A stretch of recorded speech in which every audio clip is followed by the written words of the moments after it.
Hello ladies and gentlemen, it's Matthew, aka the Historical Gamer for Wargamer.com, and today we're going to be taking a look at part 3 of my Fall Weiss AAR. In this AAR I'm playing, obviously, the aforementioned game Fall Weiss. I'm a couple of days into the standard campaign, which follows the historical setup for the German invasion of Poland. And it's September 5th here. We're going through the Polish turn right now at the start of the game, and we'll get into my own turn here very shortly. The last stream ended as I was ending my turn, so we're seeing the Polish movements move across the screen. Now this video is going to be a little bit different. In the last video I talked a lot about the Fall Weiss game and the future of the campaigns, which Wasteland Interactive is looking at possibly covering. In this video, I'm going to be focusing more kind of on the historical aspect of the invasion of Poland. Obviously, you know, these AARs can get kind of long, so talking just about the game for the entire period of the video is probably not terribly realistic. And the first video was kind of my initial impressions, so if you want to see that, go ahead and check that out. If you want to hear kind of a more in-depth view of my view of the game, and also a look at maybe what we can look forward to going forward with this series of games, because Wasteland has said they intend for this to be a series, then check out part 2. And if you want to know more about the actual invasion of Poland and the history behind it all, go ahead and check out this video. This is part 3, so hang in there if that's something that might interest you. So as I said, it's September 6th now. The Polish turn was September 5th. It's September 6th. You saw me zooming out there, giving a general impression of the campaign. And the game itself is interesting in that it's easy to get lost in individual segments of the map, and it's hard to tie together sort of an overarching strategy at times. But as I said, yeah, this video I'm going to be taking a look at the historical German invasion of Poland, and obviously that very successful, the first of the Blitzkrieg campaigns, as they would later become known, popularly. And I talked a little bit about this in the first video, how maybe Blitzkrieg isn't quite what, or wasn't quite what people thought at the time. You know, I guess around that time period, people thought of, and a lot still today, people thought of Blitzkrieg as being this, you know, punch a tiny hole in a giant line and the entire line will fold. You can punch like 2 small holes in a giant line and then just drive forward, and you know, these focused attacks. And I talked a little bit already about how that really wasn't the case in most campaigns. The breakthroughs, while maybe isolated to a specific front, were more thought out, and it was a wider campaign than perhaps people give it credit to be. So I'm not going to be talking about that. In this, I'm really going to be talking about the actual history of the Polish campaign, and you know, beyond just September 5th, 6th, 7th, whatever I cover in this video. So, you know, there's obviously gameplay in the back here, and I'm, you know, isolating and reducing the Polish units, and I'll perhaps talk about that from time to time, but I really want to talk mainly about the actual campaign and the results of the campaign, and kind of how it evolved as time went on. So that's enough of the intro here. Let's go ahead and let's get into it. On September 1st, 1939, the German army invaded Poland in what would initiate the Second World War in Europe. Prior to this, there was conflict going on between Japan and China, which dated back several years, but at the time that conflict was more or less thought of in a local conflict between two countries. Once Germany invaded Poland, the war in Europe would immediately initiate, and you could truly call the conflicts between the various countries a world war. Now, the German invasion of Poland did not begin on a whim. It was something that had been planned out for quite some time, and actually the initial plans for the German invasion of Poland predated Adolf Hitler. That might surprise some people who think of the German ambition to crush Poland as an independent and free state would have begun with the Nazi regime. But it definitely did predate the Nazis coming to power.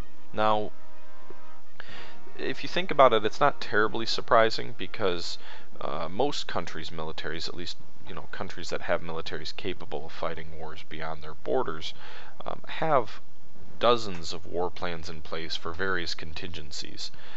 There were various war plans the United States had to fighting Japan during the 1920s. One of those being War Plan Orange, which actually is another video game. It's a spin-off of the War in the Pacific video game, but I digress. That's neither here nor there.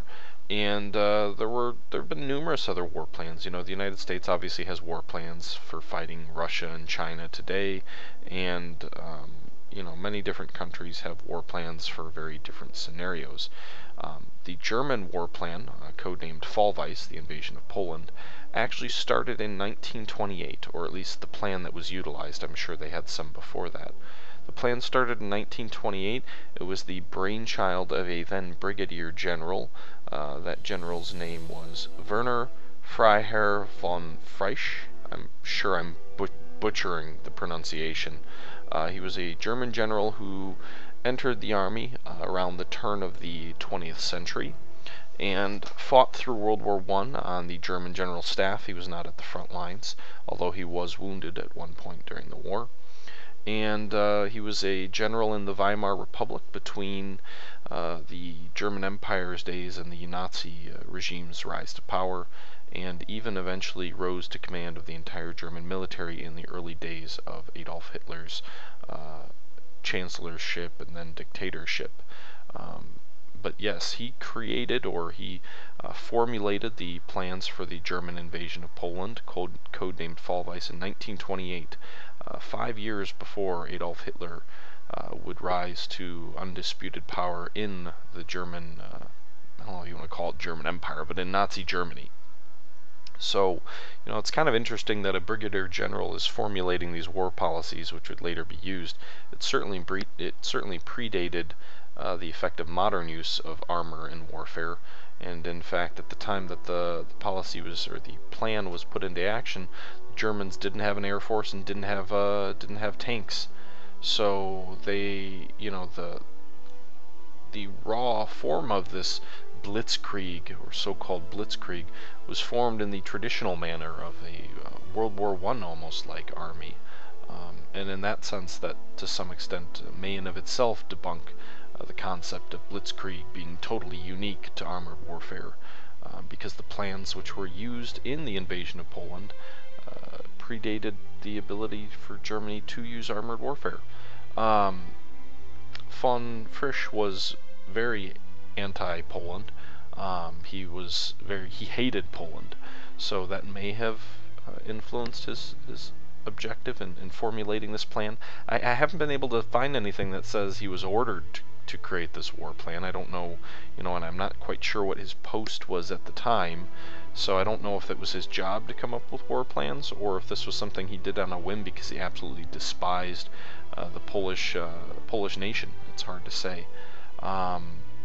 He also would later become involved in Germany getting around the Treaty of Versailles and rebuilding Germany's military, as well as being an avowed anti-Semite. He absolutely hated Jewish people. He hated democracy, and sort of he hated the country he was working for at the time, the Weimar Republic. In many senses, he was a traditional military officer who was wooed by Adolf Hitler in his early years, and actually was killed in the invasion of Poland, which is kind of why I'm going on about it a little bit more maybe than otherwise. He was killed near Warsaw toward the end of the campaign during the siege of Warsaw. The official German report is that he sought death, and was killed. Just the second German general in the Second World War to be killed, and that's interesting if you think about it. The architect for the invasion of Poland, if you will, killed just as the German military was finishing off the Polish military in of itself. So that was interesting.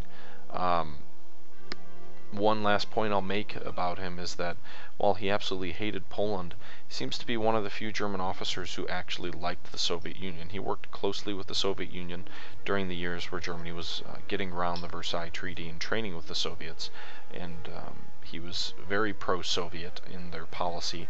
Although not a communist by any stretch, he believed in a pro-Soviet policy, and to me that's somewhat interesting and unique. He obviously would not have done well politically if he was even still relevant by the time Germany invaded Russia.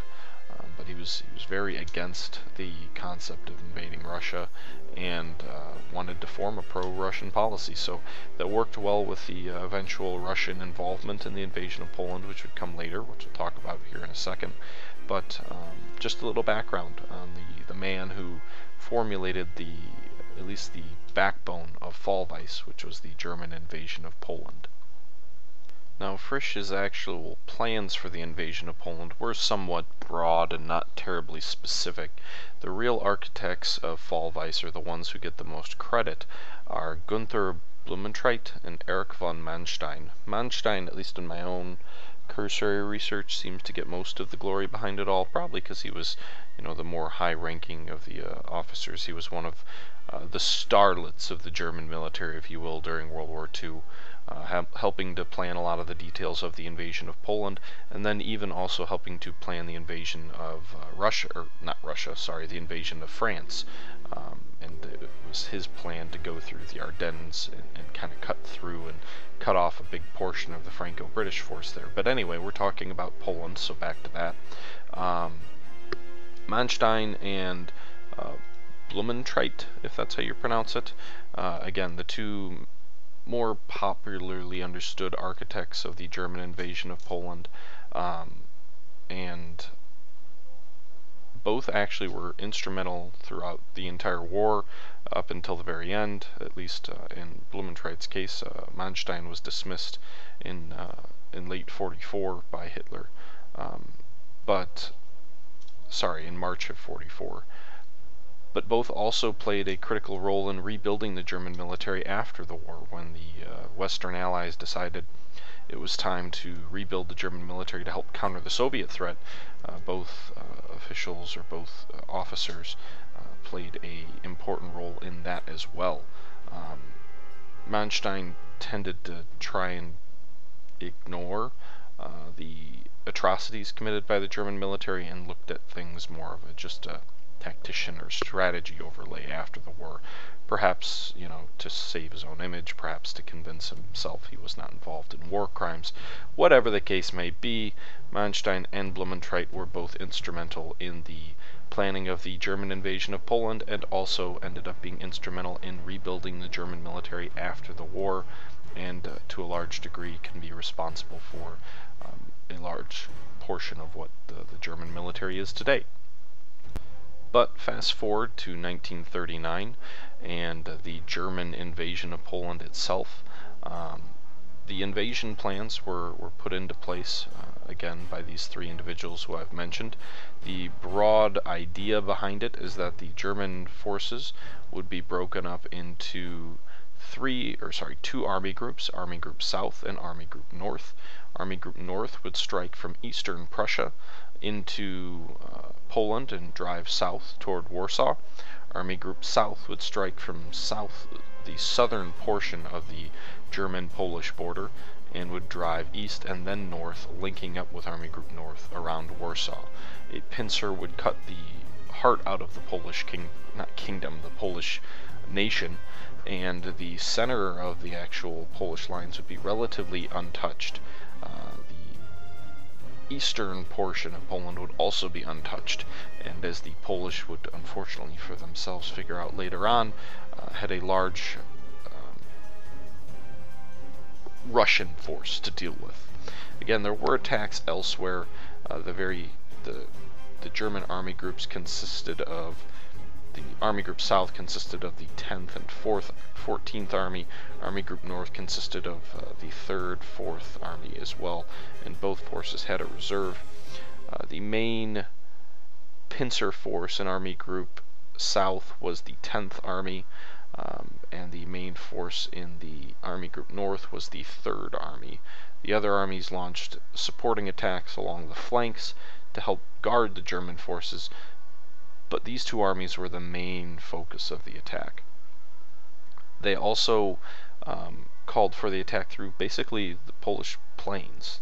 Poland had mountains in the south and rivers inland, but the border along Poland itself was not good defensive terrain, and that definitely aided the Germans. The Germans rationalized or supported their argument for the invasion of Poland by staging a fake attack on some German border posts, radios, and military bases along the border of Germany. What the Germans actually did, the German security services, kind of like probably the CIA, the equivalent of that, on August 31st, around 8 o'clock, the German security services gave a signal to start an operation in which a group of German criminal prisoners were dressed up in Polish uniforms and assaulted a German broadcasting station and a couple of other locations along the German border. After breaking into the building, they started a fake broadcast announcing this fake broadcast in Polish, and then fired a few shots. The prisoners then would leave, and they were rounded up by the SS afterwards and actually executed to eliminate witnesses in what was obviously a fabricated attempt to placate the world on why Germany should invade Poland. So they basically got these prisoners together, had them launch a fake attack on various German outposts, and then killed the prisoners to eliminate any witnesses. So, yeah, there's that. So, obviously, tame by comparison to some things Hitler would do still, portraying that fraud, which I wonder if they got that idea of doing that from the Japanese, because the Japanese did similar sorts of things. I don't know if they used criminals, but they did similar sorts of fake attacks to justify some of their conquests in China. And I wonder if that was just sort of a, hey, this isn't a bad idea, why don't we go ahead and do that? Or if that's something that dates further back, or it was just sort of an easy way to do it. I'm not sure how they came up with the idea, but yeah. Obviously the Germans were already planning for this. It wasn't any kind of real excuse. The Germans had already mobilized 98 divisions to make up these 2 army groups, as well as provide a very small force for protecting their western frontier. And then, just a few hours later, on September 1st, the Germans invaded Poland. So, it had to be obvious to the world that the whole thing was a farce. You don't go from, oh my goodness, we're suddenly being attacked, to let's go to war 24 hours later. That might be something possible today, with today's military technology, rapid transport, air power, and those types of things. Definitely not something that could have been arranged and handled in 1939. But anyway, so on September 1st, the German military crossed the border into Poland, and the first shots were actually fired at 4:40 a.m., so a mere 8 hours after the border attacks had begun. But again, the first shots were fired at 4:40 a.m. on September 1st by the German battleship Schleswig-Holstein.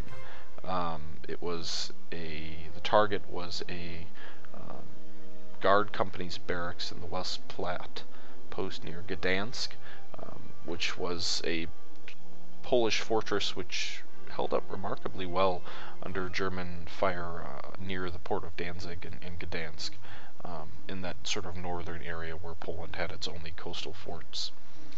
It's interesting too, because the Schleswig-Holstein, while it was a battleship in name only, really, its prime period of time to operate was the early 1900s.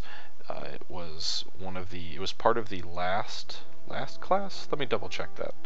Yes, it was part of the last class of pre-dreadnought battleships that the German Navy built as part of the Kaiser's Navy. So it was built in 1904, and 35 years later it fired the first shots in World War II. The warship actually participated in the Battle of Jutland. It was the only believe it was the only pre-dreadnought class to partake in that battle. Most of the pre-dreadnoughts had been taken out of service because after the Schleswig-Holstein and the Deutschland class battleships, the next classes were all dreadnought ships, and these were those pre-dreadnought ships that made up the backbone of the fleets in the Russo-Japanese War, where they would have two main turrets of about a total of 4 guns typically, and a bunch of secondary guns. The thought was the secondary guns would keep smaller ships off the battleships, the bigger guns would allow them to beat other battleships. It was this concept of almost a super ship.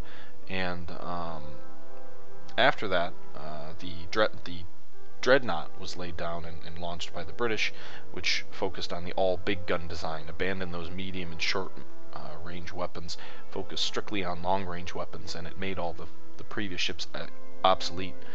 But with the scuttling of the German fleet at the end of World War I and the terms of the Treaty of Versailles, Germany wasn't really able to maintain a fleet of any size, so some of these ships which were still around hung around much longer. And the Schleswig-Holstein was one of 2 German Deutschland class battleships which were still in the Navy at the time. Obviously not front line by any stretch of the imagination. They were mainly coastal warships, and it partook in the bombardment on Poland, and that's really about it. It did partake in the German invasion of Denmark, and I don't even think it was used in Norway. Let's see here. No, it was not even used in Norway. So it was bombed, and it existed, but it didn't really. This was kind of its last hurrah. The last time the last time a pre-dreadnought battleship would do anything of any sort. So yeah.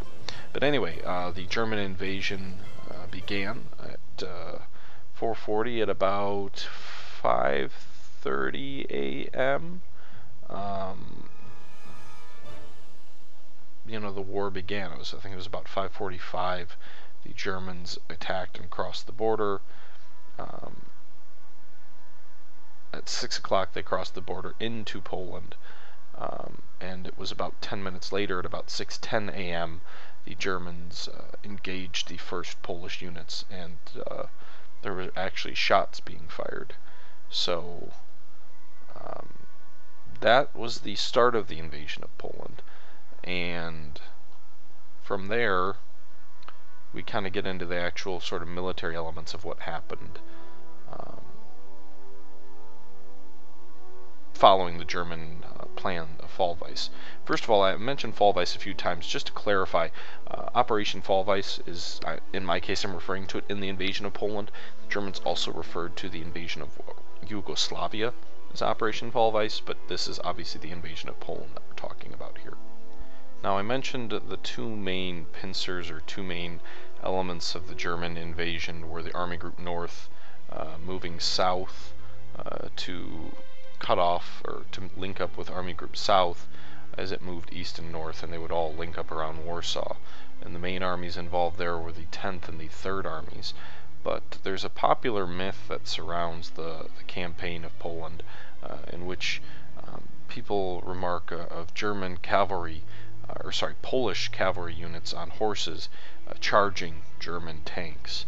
Sort of this mythical, I guess, expression of futility and yet bravery at the same time. But that never really happened. It was a myth.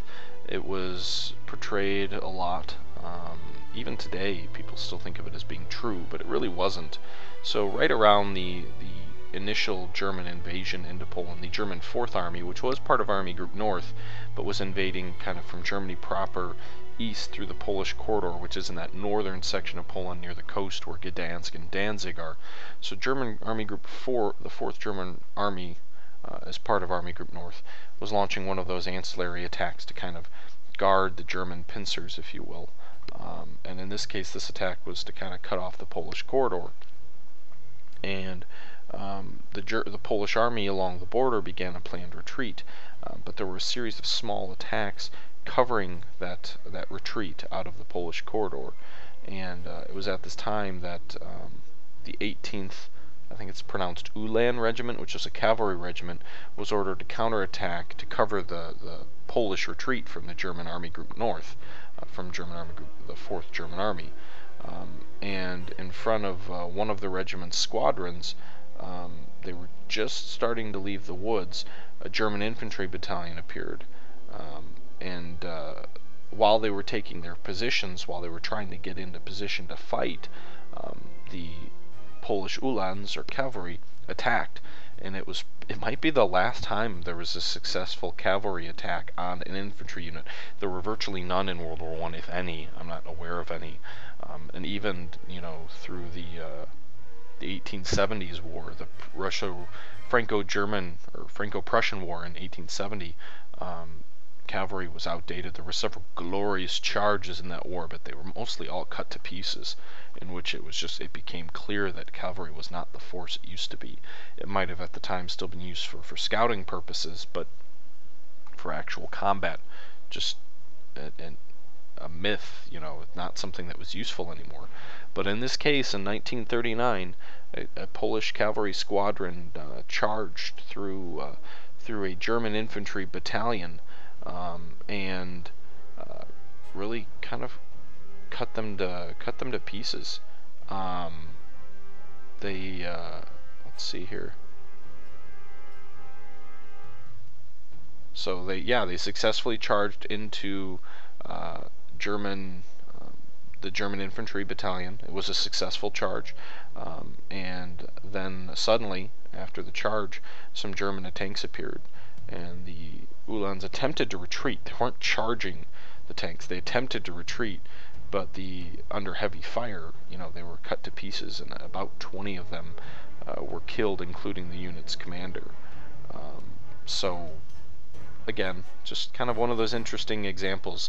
Yes, cavalry ended up fighting tanks and were cut to pieces, but it was not some glorious charge against the tanks. They charged into German infantry, tore this small little unit apart, and then were driven back by tanks that had appeared suddenly and out of nowhere, seemingly, and mowed them down. So a very different story than perhaps one that a lot of arts has kind of made seem maybe romantic and brave and futile all at the same time.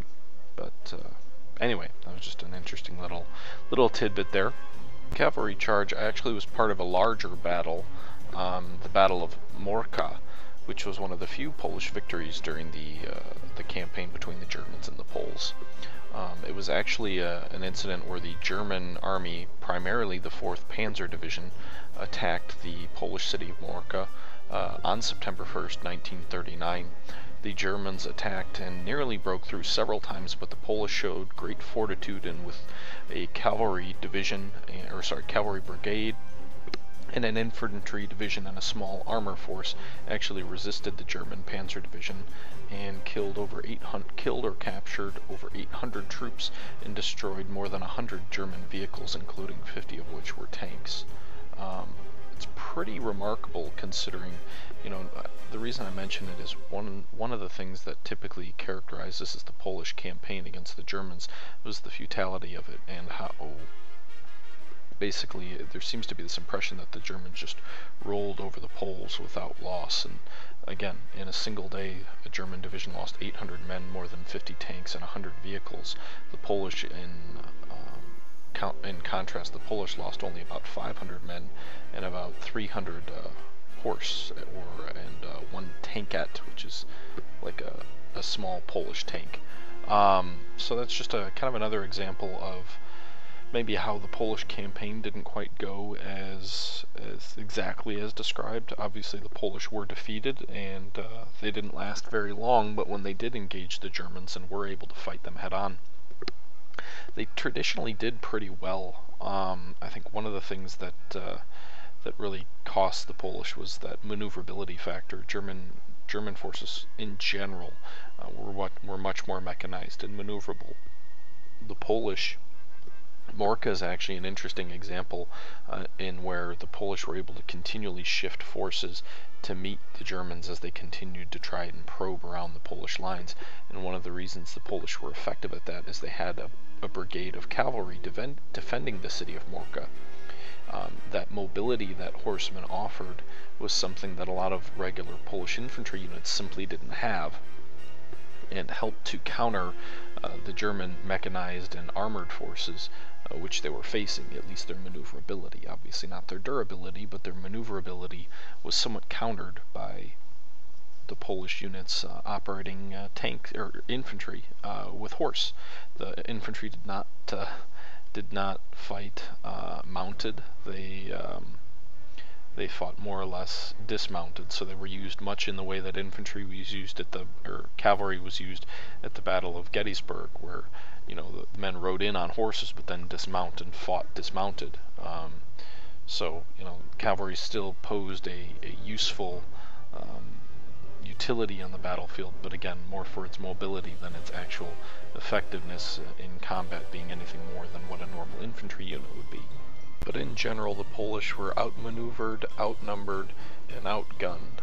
And while they put up a pretty impressive resistance for the first couple of days, the lines were already starting to falter on the second day of the fight. They were still putting up a strong resistance, but the Germans started pushing them back pretty regularly, and by September 3rd, just the third day of the actual invasion, the Germans really more or less broke through the frontline units.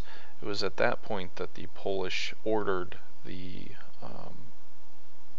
it was actually on September 5th, the Germans had already broken through the front lines, that the Polish command ordered the Polish troops to fall back to the Vistula River line, which would have been, perhaps a easier or more intelligent place to set up a defensive position from the start, but of course that would have surrendered a good chunk of western Poland without much of a fight.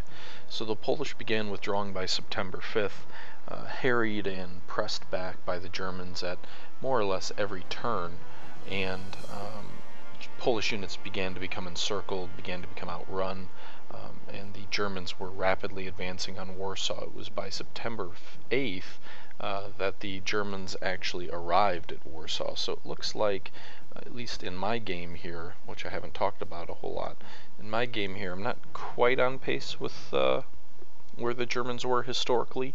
It's September 7th now, and I'm not quite to Warsaw. It was September 8th that the Germans arrived at Warsaw, and yeah, I mean, I'm pretty close to on schedule, but maybe a little bit behind. Anyway, September 8th, German units arrived in the suburbs of Warsaw, where they were turned back by Polish resistance, and the siege of Warsaw began. Another incident where the Polish definitely surprised the Germans was probably the Battle of Bzura, which technically occurred from the entire period of September 9th to September 19th. It was the largest battle of the entire Polish campaign, in which Poland had some 8 divisions and 2 to 4 cavalry brigades engaged, more than 225,000 soldiers, 250,000 soldiers. They engaged 12 German infantry divisions and 5 armored and motorized divisions, consisting of some 425,000 German soldiers. The Polish forces at Bzura were basically consisting of 2 Polish armies, and it was located west of Warsaw. So by the 8th, when Warsaw had been surrounded, these Polish forces were just to the west, again, just out of contact with Warsaw. The goal of the offensive was to drive south and retake Lutz and liberate or relieve the Polish forces that were in Lutz. It would have significantly hindered the German attacks on Warsaw, and also would have threatened the German flank of the Army Group South as it drove on Warsaw. So the attacks began on September 9th, just the day after the Germans had arrived at Warsaw, and initially were very successful for the Polish. They did make some progress. The Germans actually had to divert substantial resources away from Warsaw, probably lengthening the course of that campaign and that battle, and giving the Polish state more time. It also bought other Polish units time to withdraw to the south of Poland. At this point in time, Poland had more or less evacuated the capital of its military command. Although there were still substantial forces in Warsaw, the military command was shifting to the south in an area that they referred to as the Romanian bridgehead. Romania was neutral at the time, and what was left of the Polish Air Force had largely withdrawn to Romania. The Polish troops had more or less were planning to set up a defensive line along the southern portion of Poland, essentially just hoping to hold out there until French and British aid could arrive in the form of an offensive in the west. Such an attack would never materialize, and events would have it that would prevent a large number of Polish troops from being able to withdraw to that defensive line in the south. But not quite there yet. The Brza offensive, again, was taking place from September 9th until September 19th, and while the Polish troops originally did meet with quite a bit of success in that offensive or that battle, the Germans were able to shift troops away from Warsaw, probably lengthening the life of the city and also basically resisting the Polish offensive. So the attack bit bogged down. The Germans then started a drive along the banks of the Brza River, supported by more than 300 aircraft and heavy artillery, which had been relocated from the offensive on Warsaw, and ended up pounding the Polish, who, after several days of heavy fighting, were more or less out of ammunition. A small number of troops were able to make it into the encirclement around Warsaw, which was not the primary goal of their offensive, but a small number of troops were able to get there. The majority of the troops were either killed, wounded, or surrendered. The Polish army of 225,000, of that army, about 18,000 were killed, 30,000 wounded, and 170,000 captured. So that only left a very small couple of thousand soldiers who would have made it into Warsaw. The Germans, however, for their part, did lose substantial forces as well. It's another example of the war against Poland not being so blood-free and costless.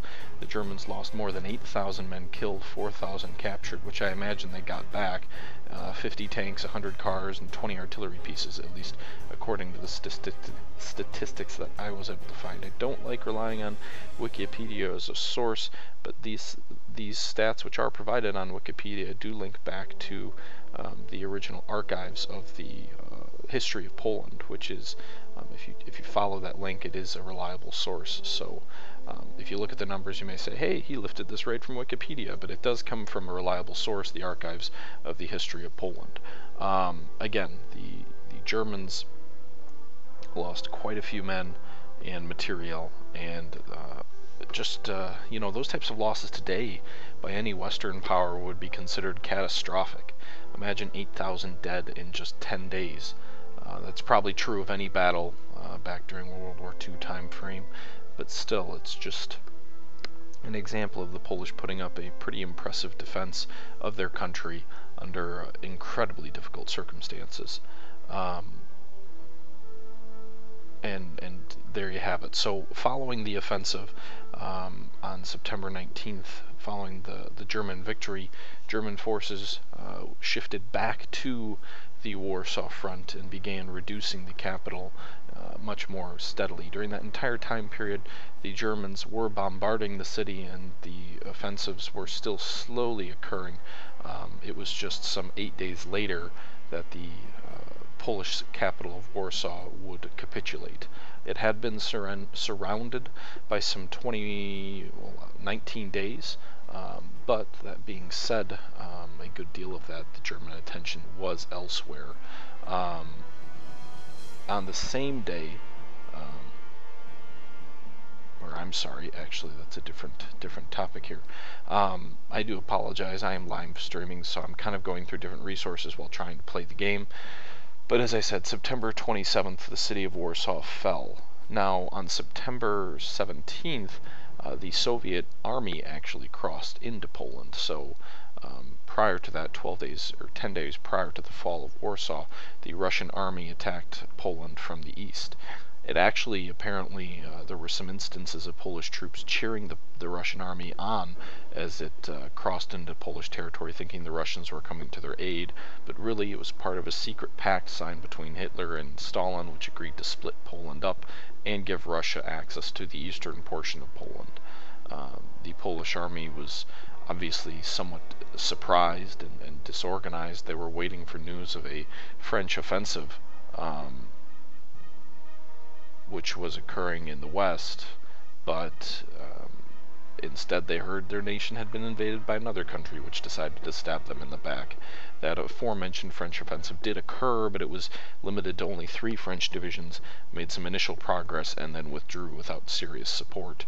So the Polish were more or less on their own against 2 of the most powerful countries in the world, in the Soviet Union and Nazi Germany. This actually complicated the withdrawal of the Polish troops to the southern Romanian bridgehead as well, because a large portion of the Soviet offensive came on the southeastern corner and ended up cutting off the retreat of several Polish units which were attempting to withdraw to the southern portion of Poland. It'd be interesting to see how Poland would have done without the Russian invasion, if they would have been able to withdraw to the Romanian bridgehead, and if Romania would have stayed neutral, because if you follow World War II, you'll know Romania ended up jumping in on the side of Germany later in the war. So if the Romanians had a Polish army with its rear pointed toward them, it's possible Germany could have put pressure on the Polish, or on the Romanians, to allow German forces in and fully surround the Poles. But still, the Russian troops ended up attacking on September 17th and cut off several Polish units that were attempting to withdraw. There was a large pocket of some more than 10,000 defenders at the city of Lvov, which were forced to capitulate to the Polish. There was also the infamous incident of Russian officers shooting Polish officers in Poland as well, in the Katan massacre, in which more than 20,000 Polish citizens, or somewhat large amounts of them, were officers taken prisoner during the 1939 offensive.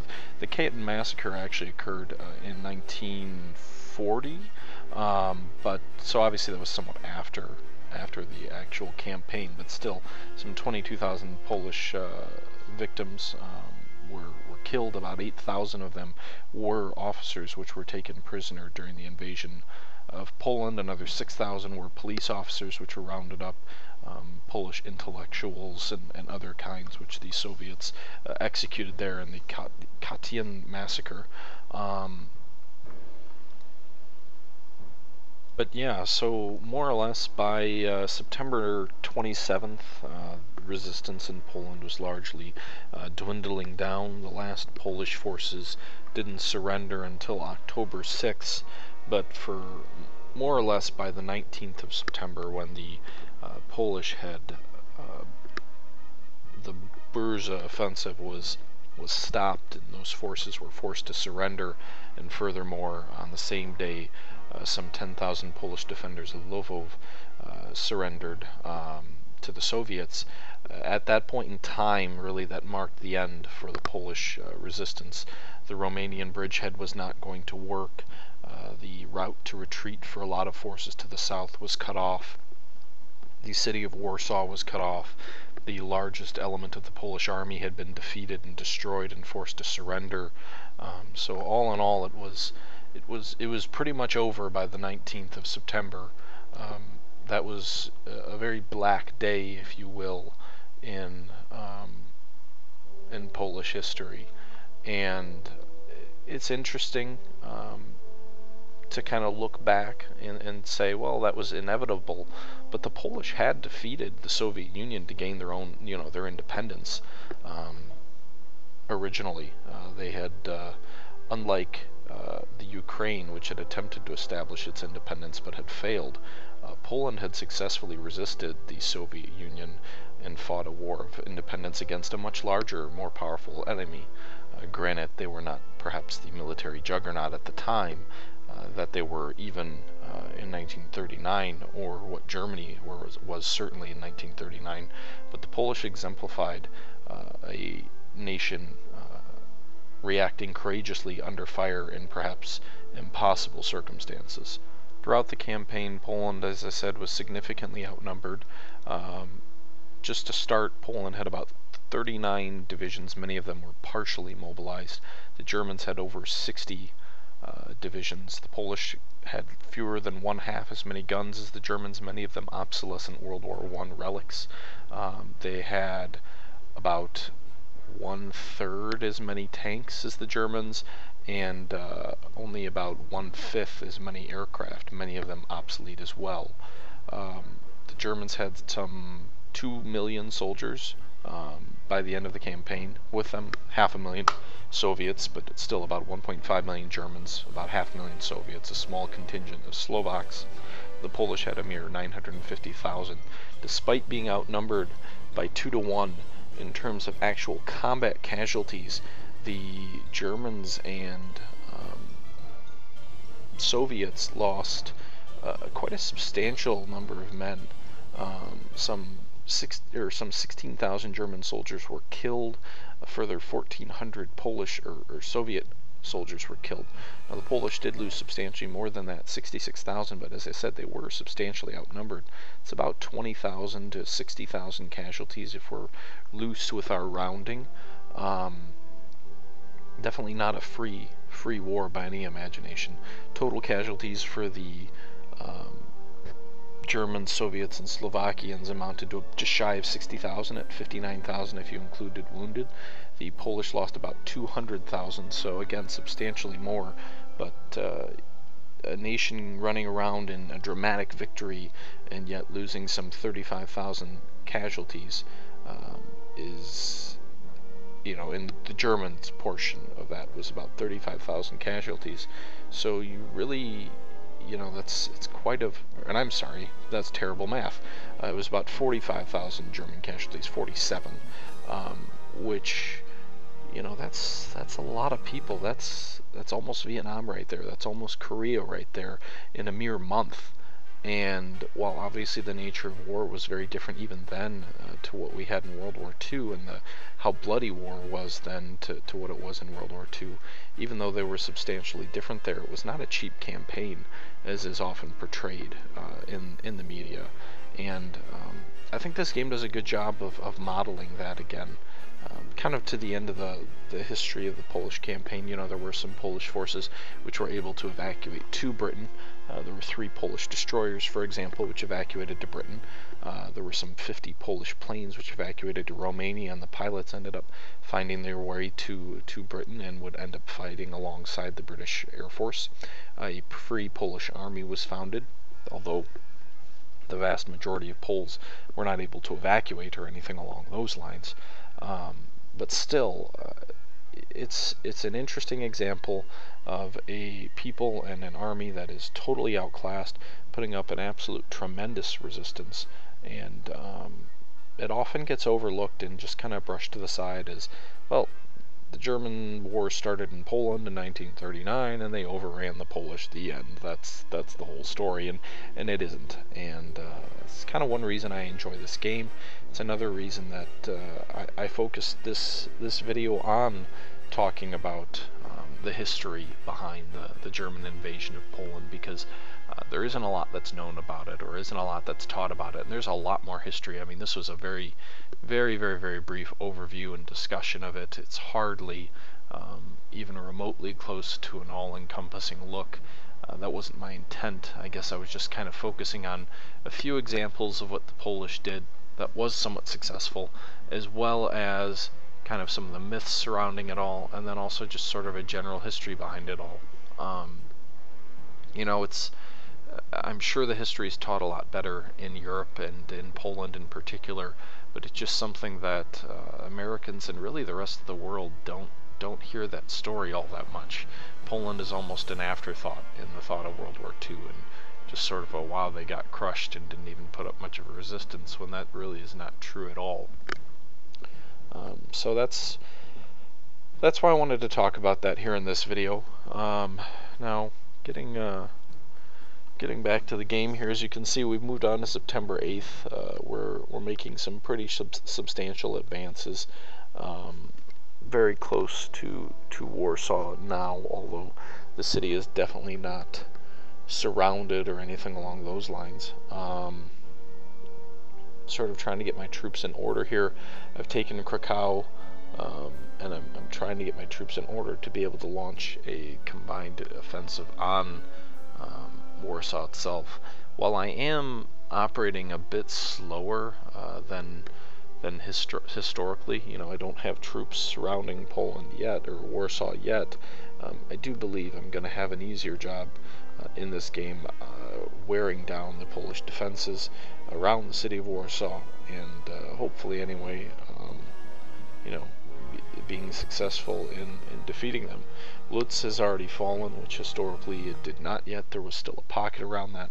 There is no large Polish army near Bruzza that can launch a counteroffensive against me. I think this is an example probably of a fog of war being turned on, maybe preventing something like that from happening. That is one thing that I really do enjoy about the game, is it's easy for units to feel like they get lost or out of touch. And I think if I was playing with Fog of War off, we might be able to replicate one of those scenarios where I raced past Polish forces and didn't even realize there were still, competent forces left in my rear. Because that is actually what happened at the Battle of Bruzza, is the Germans, the two Polish armies there, one of them the Germans thought had been destroyed as an effective fighting force in a previous battle, and another they thought had already withdrawn to Warsaw itself and was in that Warsaw pocket. So that's a good example of how Fog of War, even in a small place like Poland, it's a good example of how complicated and confusing war can be sometimes, and especially in the pre-satellite era, or what we had during World War II. It's an interesting case, an interesting example, and that's one of the reasons I focus on this game, and then also this discussion around the battle itself. So we're going to go ahead and end the turn here. We're moving on from September 8th. We've got a few Slovakian units we've got to race through here quickly, and then get into the Polish turn, where we'll get to see what the Polish forces actually do. And then I think I'm going to go ahead and wrap this video up here in just a few moments, or this stream up here in just a few moments. It's been going on we're not quite to an hour. It looks like we're at about a 52-minute mark, based on my own looking and reading of the clock here. I'm trying to keep these episodes down to about an hour an episode. We're obviously making substantial progress, so I'm not sure how many more of these will be. Probably at least 2, maybe 3, maybe 4. It's hard to tell to see if the Polish might do a better job than I think they might defending their homeland here in this game. So we'll see. Hats off to the Wasteland developers, though, because this game, while it's based on a historical game, at the same time the units seem to put up a pretty good resistance. And when you compare that with what actually happened in real life, the Polish troops there as well put up a pretty good resistance to the Germans. Perhaps a short-lived resistance, but definitely still a very competent one, and one that I think Poland as a nation can be proud to have that on their resume, as far as campaigns and engagements and what have you. So, just zooming out a bit here, you'll see the Soviets have not yet attacked. It's only September 8th, so no attack from the Soviets yet. Driving on Warsaw, still got a decent amount of enemy troops to my front. No Lutz pocket, no Bruzza pocket there, but falling a little bit behind where we should be at if we're basing our scenario on the actual war. Anyway, I'm gonna be kind of wrapping this up here in the next minute or so. So yeah, this video was all about kind of the history around maybe some of the myths, if you will, myth busting, some of the myths of the Polish campaign, and just kind of discussing it. And yeah, I think I'm just gonna go ahead and maybe launch a few attacks. I don't think I'll play a full turn here, but I wanted to get just another minute or so in before I go ahead and end the stream. Really want to take Gdynia, but the Polish troops there just keep putting up a phenomenal resistance.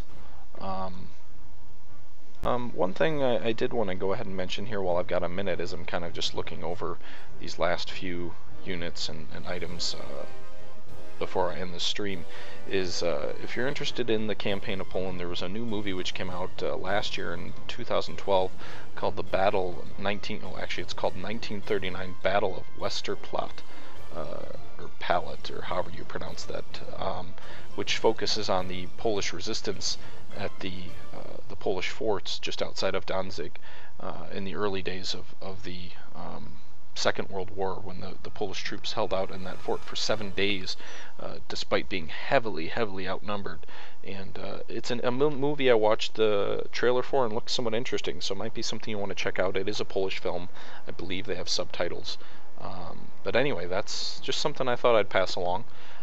But we've come to the end of our stream here. We've come to the end of this video, and I appreciate you tuning in. And if you enjoyed it, stick around for part 4, which will be up next week. And for the wargamer.com, this is Matthew, aka the Historical Gamer, signing out.